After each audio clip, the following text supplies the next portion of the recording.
Okay, hi, hello. Where's the camera? Hi, this is my video. I'm gonna try to show my face because I hear it's good for views, and that's all I care about in life. So this video is why you should always play as many cards as possible, and I will explain why using an example and math, which apparently a lot of Yu-Gi-Oh players hate.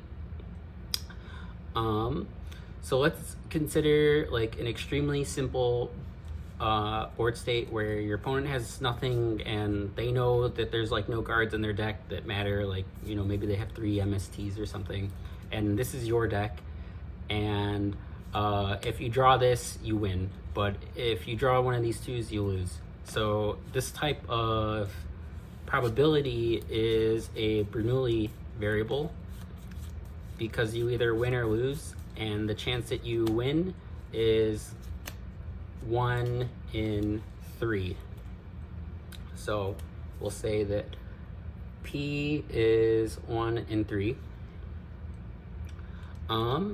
So how do we make our deck better? Well, we could add another card, and now our let's actually put P up here, and then so with one card we'll go like that, but now our chance is 2 in 4, which equals half. So we went from 0.3 repeated to 0.5.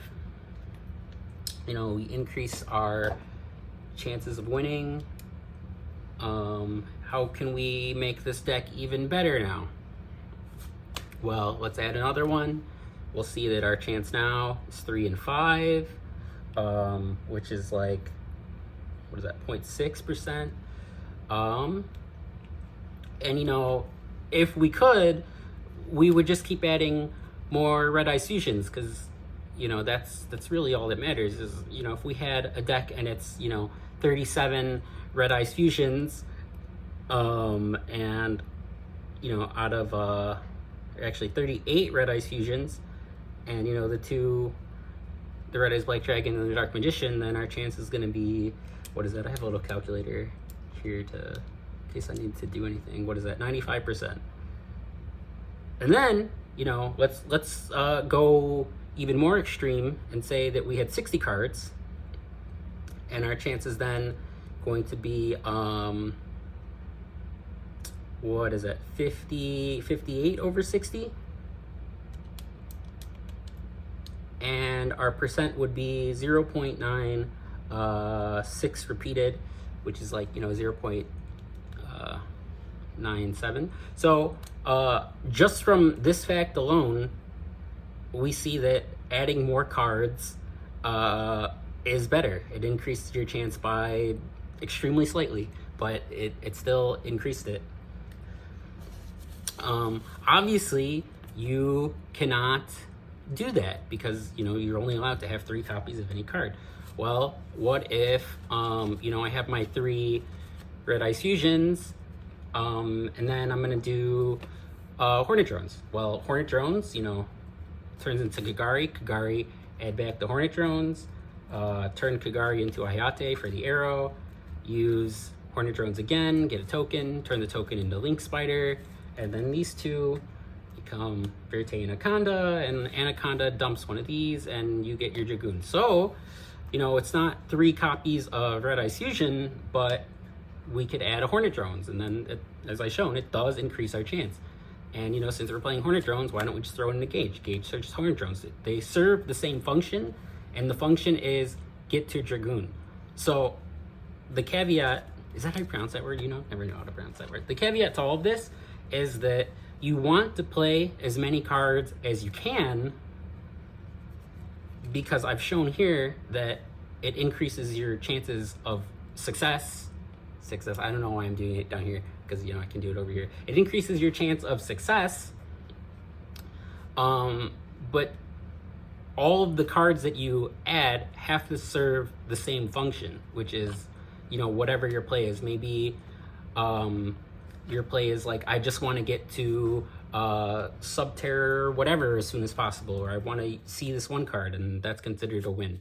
But if that is the case, and this is a Bernoulli variable, and a lot of people like to criticize having many cards because they'll say that the variance increases, and if the variance increases, well, I might have a good hand, but then the hand that I draw is shit.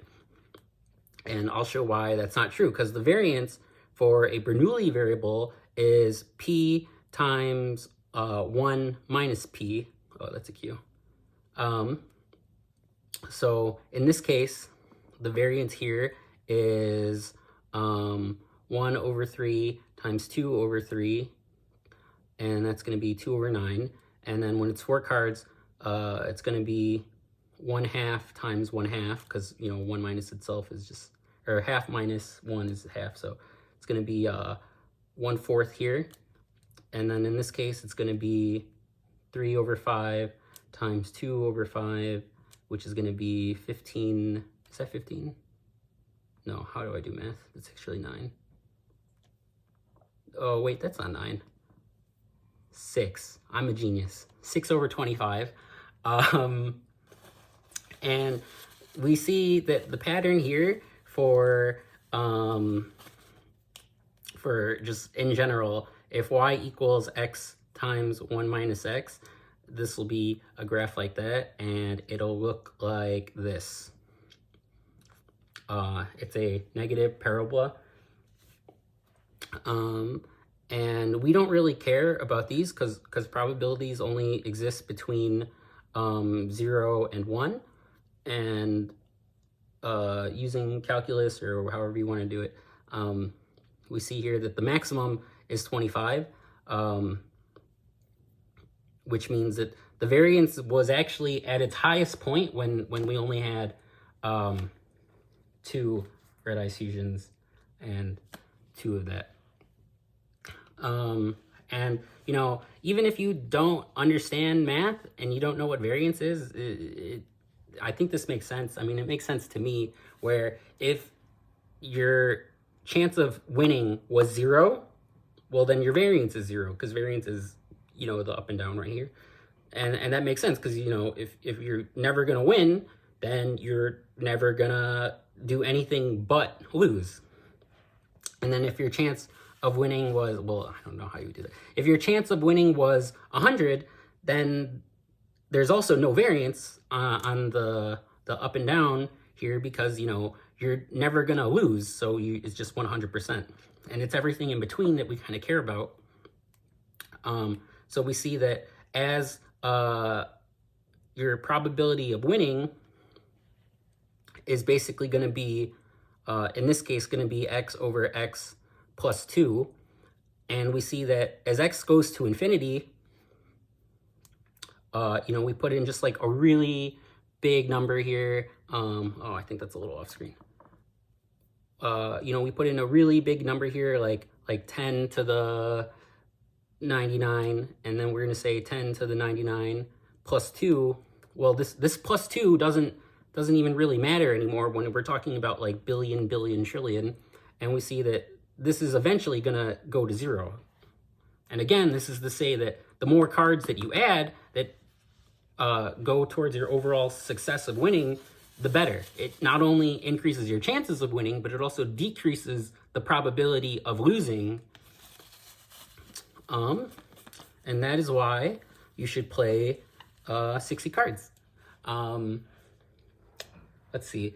I actually have some reasons why not to play 60, and all my decks I play 41 for stupid reasons. It actually kind of really doesn't matter how many cards you play, but statistically, probabilistically, if you want to call it that, I would say that you have to play as many as possible. I can't really think of reasons why you would play less in a statistical sense, but I can get into like more pragmatic reasons why you want to play less than 60 in my next video, which will be whenever I feel like. Okay.